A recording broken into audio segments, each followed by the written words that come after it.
Probably my biggest limiting factor for my success at the Kosci 100 this year will be my tendency to get injured. And this is something that I've struggled with for as long as I can remember. So although I shared my training plan in the previous video, I knew that if I just follow that to the letter, I'd probably break down before race day. But with the massive goal that I've set myself, I really don't have any time for any more major setbacks. And honestly, it's not just the injuries. I'm sick right now and it's already thrown the schedule out. And I don't want to pretend that I've got this awesome plan that I'm going to follow perfectly and that everything's going to work out great, because that's not real life. And honestly, that's not how you implement a training plan well either. So in this video, I'll be talking about two key parts of my training. One is the strength training I'm going to be doing to help prevent injuries, and two will be the cross training that I'm going to swap in anytime I feel a bit of a niggle. So firstly, the strength training. So the plan is to do about 2 strength sessions per week. I'd love to try and do 3, but honestly, I don't know if I'm going to be able to keep that up. I'm going to focus on things that I know I already have problems with, but also try to get a bit of a well-rounded strength workout as well. The plan is to start with some lower leg stuff. So doing some foot tapping to work on sort of the front muscles of my lower legs. To do some calf raises to obviously work on my calves and my Achilles, which I've had lots of problems with in the past. This toe pressing thing, I can't remember exactly where I got this from, but I think it was to help with sort of plantar fasciitis.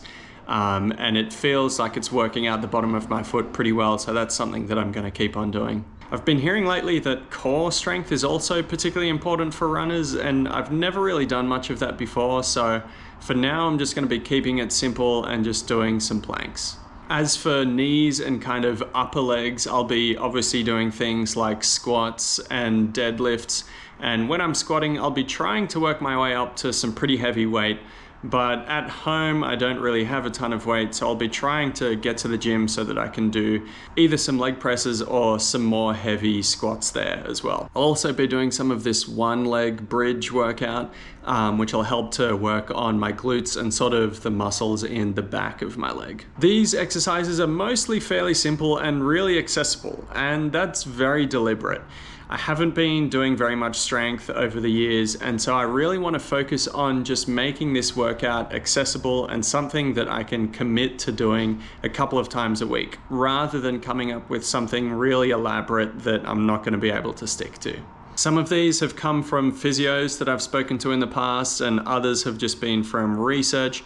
There's quite a few in there from another YouTuber, Goran Winblad, who's actually a physio and does lots of videos looking at the science behind all these kinds of exercises.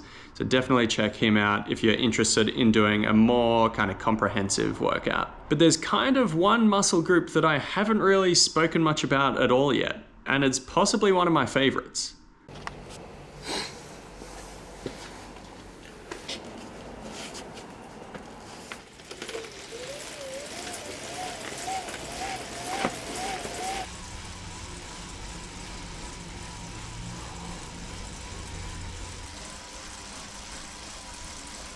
So I've started doing a lot of cycling, which has been really good for my quads, which is one of my favorite muscles to work out. And I think part of that is because of how much they're needed for the downhills in trail running.